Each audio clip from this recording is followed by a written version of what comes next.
तो last class में हमने डिस्कस कर लिया था खून के खोज वगैरह और इसका जो परिसंचरण है उसकी खोज किसने की थी। तो ये छोटी छोटी बात हमने एग्जाम की दृष्टि से जो भी चीज़ें इंपॉर्टेंट थी वो हमने वहाँ पर डिस्कस कर ली थी, है ना। और आज इस वीडियो में हम डिस्कस करेंगे जो खून होता है बेसिकली उसके दो पार्ट होते हैं। पहले पार्ट को द्रव जिसमें 60% पार्ट आता है खून का, और दूसरा पार्ट होता है हमारा जो मोटे वाला पार्ट होता है उसके अंदर 40% पार्ट आता है। कुछ किताबों में 45% ये हो सकता है, ऐसे कुछ किताबों में द्रव जो होता है वो 65% यानी कि 65% भी आपको मिल सकता है, ठीक है। और ये जो हमारे पास द्रव वाला पार्ट होता है इसको हम दो भागों में डिवाइड करते हैं, फाइब्रिनोजन और प्रोथ्रोम्बिन, है ना। इसको हम बेसिकली प्रोटीन भी कहते हैं, समझिएगा थोड़ा सा सर। इसको हम प्रोटीन भी कहते हैं। ये दो तरह की प्रोटीन है जो रक्त थक्का जमाने में हमारी मदद करेगी। इसको हम आगे डिस्कस करेंगे, फिलहाल आप थोड़ा सा कॉन्सेप्ट समझिए। पार्ट में हम इसको यहाँ पर बांटते हैं। एक पार्ट है हमारे पास आरबीसी, एक पार्ट है हमारे पास डब्ल्यूबीसी, है ना, और एक पार्ट है हमारे पास प्लेटेलेट। आपने सुना ही होगा आरबीसी को हम रेड ब्लड कार्पल्स कहते हैं और डब्ल्यूबीसी को वाइट ब्लड कार्पल्स कहते हैं, और प्लेटेलेट के बारे में तो बेसिकली सभी बच्चे जानते होंगे, है ना। तो जो आरबीसी होता है, आरबीसी का दूसरा नाम एरिथ्रोसाइट होता है, और डब्ल्यूबीसी का दूसरा नाम ल्यूकोसाइट होता है, प्लेटेलेट का दूसरा नाम हमारा थ्रोम्बोसाइट होता है। अगर हम आरबीसी की संख्या की बात करें तो सर ये 5 मिलियन होती है ना। आप ऐसा कह सकते हो कि 50 लाख इसकी संख्या होती है, और आरबीसी का जो जीवन काल होता है 120 दिन होता है, ठीक है। वहीं हम बात करें डब्ल्यूबीसी की, तो डब्ल्यूबीसी की जो संख्या होती है वो 10,000, और जिसका जीवन काल होता है मेरे भाई वो लगभग 4 दिन होता है ना। हम बात करें प्लेटेलेट की, तो प्लेटेलेट के बारे में तो काफ़ी आपको पता भी होगा कि जब बुखार वगैरह होता है तो प्लेट की संख्या जो है वो कम हो जाती है, आपने सुना भी होगा, ठीक है। तो प्लेटेलेट अचानक से डाउन होना, इसके ऊपर भी अलग से हम क्वेश्चन बनाएंगे, उसी को अलग से पढ़ेंगे, है ना। तो फिलहाल हमारे पास क्या है, प्लेटलेट की सामान्य बेसिक जानकारी है। इसकी जो मात्रा होती है बॉडी के अंदर या खून के अंदर कितनी होती है, 2 लाख होती है।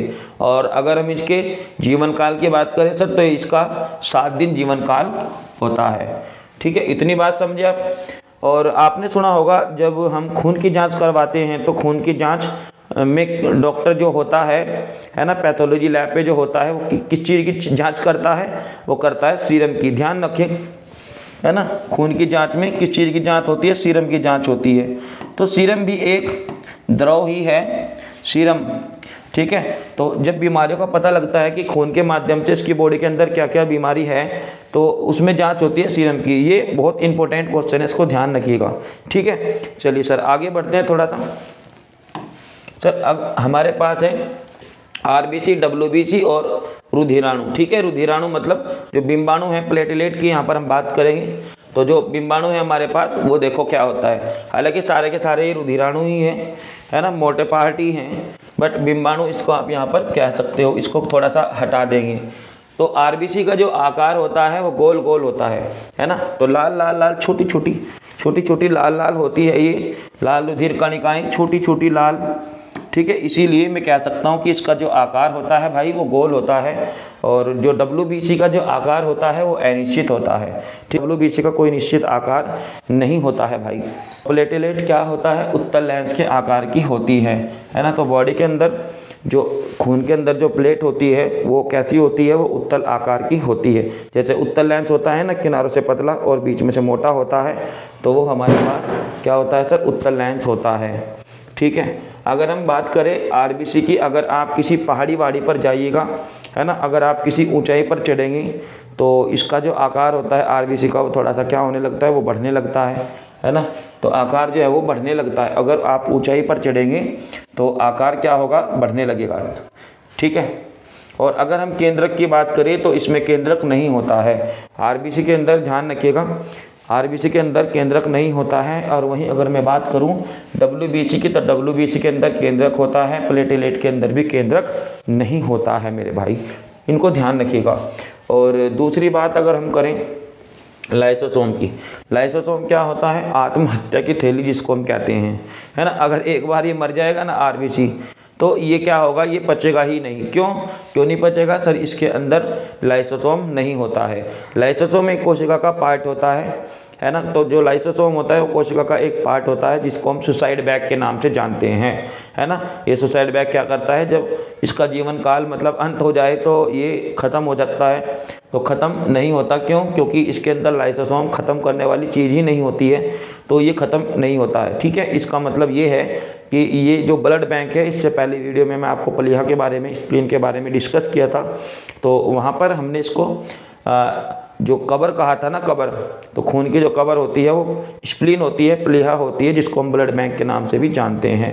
तो ये वहीं पे ही जाता है और वो उसी के अंदर ही नष्ट होता है। तो क्योंकि इसमें लाइसोसोम होता ही नहीं है, ठीक है, तो लाइसोसोम इसमें नहीं होता है। बहुत इंपॉर्टेंट क्वेश्चन है सर। ये जो हमारे पास WBC होती है, ये रोगों से हमारी रक्षा करती है ना। जैसे मान लीजिए हमारी बॉडी के अंदर कोई मच्छर वगैरह या कोई भी बीमारी हमारे शरीर के अंदर आ जाती है, तो ये जो WBC होती है, सफ़ेद रुधिर कणिकाएँ जो होती है, वो हमारी क्या करती है, बीमारी से रक्षा करती है। रक्षा कैसे करती है? इसके कुछ पार्ट होते हैं, है ना। ये एंटीबॉडी, तो इसके अंदर कुछ एंटीबॉडी मौजूद होती है ना।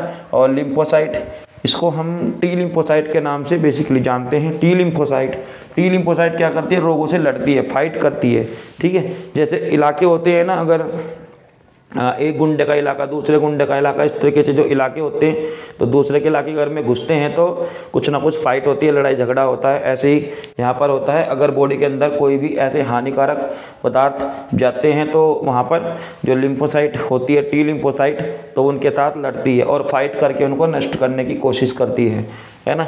अगर हम मोनोसाइट की बात करें तो मोनोसाइट जो भी बीमारी होती है ना, तो बाहरी जो बीमारी होती है, बाहरी जीवाणु कीटाणु जो भी प्रवेश करते हैं बॉडी के अंदर, तो उनका भक्षण करता है। कौन? मोनोसाइट। बहुत इंपॉर्टेंट बात है मेरे भाई, ये क्या करता है? ये भक्षण करता है, ये भक्षण करता है और ये मारता है, ठीक है। मारने के बाद मारता है, मारने के बाद चीज़ों का जो है भक्षण होना भी बहुत ही ज़रूरी होता है, ठीक है। तो ये क्या करेगा? लिम्फोसाइट ये मारता है और मारने के बाद जो केमिकल्स, उसका अपशिष्ट पदार्थ जो रह जाता है, उसका भक्षण कौन करता है? उसका भक्षण मोनोसाइट करता है। हालांकि जो न्यूट्रोफिल्स, बेसोफिल्स, ईसोफिल्स होते हैं, इनका कोई खास काम नहीं होता है, बट इनकी उपस्थिति होनी ज़रूरी है, ठीक है। इनका कोई खास काम यहाँ पर नहीं होता है, ठीक है। और वहीं अगर हम बात करें, ये जो हमारे पास प्लेटेलेट होती है ना, खून के अंदर जो प्लेटेलेट होती है, उनका काम क्या है? ये हमारे शरीर को शक्ति प्रदान करती है ना। और जब बुखार होता है, बेसिकली आप ऐसा कह सकते हो कि डेंगू बुखार में प्लेट लगातार डाउन होती है। आपने सुना ही होगा, आजकल के जो बुखार होते हैं, तो बुखार चाहे किसी भी लेवल का हो, डेंगू बुखार हो, है ना, टाइफाइड हो, किसी भी तरह का हो, तो उसमें क्या होता है सर? प्लेट डाउन होने लगती है। तो प्लेट डाउन होने का मतलब है कि जो प्लेटेलेट होती है वो लगातार कम होने लगती है, लगातार घटने लगती है बुखार में, है ना।